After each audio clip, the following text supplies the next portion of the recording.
Hi, I'm Kim Hazelton, pediatric occupational therapist and founder of Sense Able Brain Pediatric Therapy in Lutz, Florida. And I have a Peds OT tip for you today. One of the things that people ask us when they call is what makes us different, because we are out of network with all of the insurances. We canceled our insurance contracts back in 2012. And that's because we provide a variety of interventions that the insurance companies did not want to cover.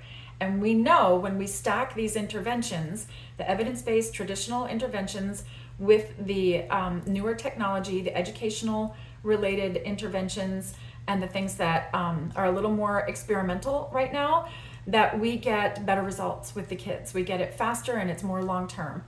So one of the things that I did was write a book that kind of describes what we do here.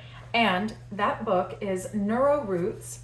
It is a neurodevelopmental growth approach. This is what we're doing here, a neurodevelopmental growth approach in pediatric therapy to foster success for children with sensory processing disorder.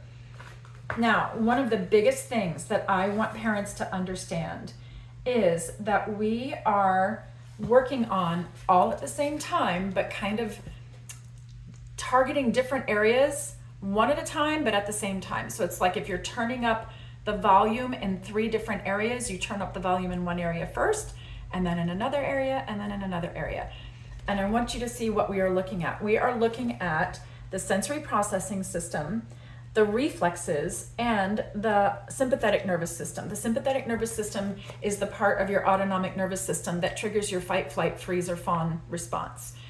These systems all have an impact on each other. They can either turn it up or turn it down. So if I turn the volume up on a sensory system, it might turn the volume up on the autonomic nervous system because that's a sensitive system, and it might turn the volume up on a reflex that is triggered by that sensory system. And you need to know that when you're doing this type of therapy. You need to know how these systems are going to be impacted by each other with every activity and every input that you're giving a child. And one of the biggest things that we use in therapy is movement. And the movement has to be fun and it has to be intentional. It can't just be go out and go play on a jungle gym. Well, I will say that there's a caveat here. Most children will go try to find the type of movement and sensory input that their brain needs. They're going to try to get what the brain is telling them that they need. So they'll go out and try to get it. But sometimes it feels so good that they'll overdo it and then they'll end up dysregulated. So we provide the options that we know that are going to help move their brain forward in the direction that we're trying to get it to go. And we're watching for the soft signs, the subtle signs that tell us we're getting full, we're getting to that point that we might go overboard and we need to shift something. And so we're making those split moment decisions in therapy with all of our input, all of the activities that we're doing.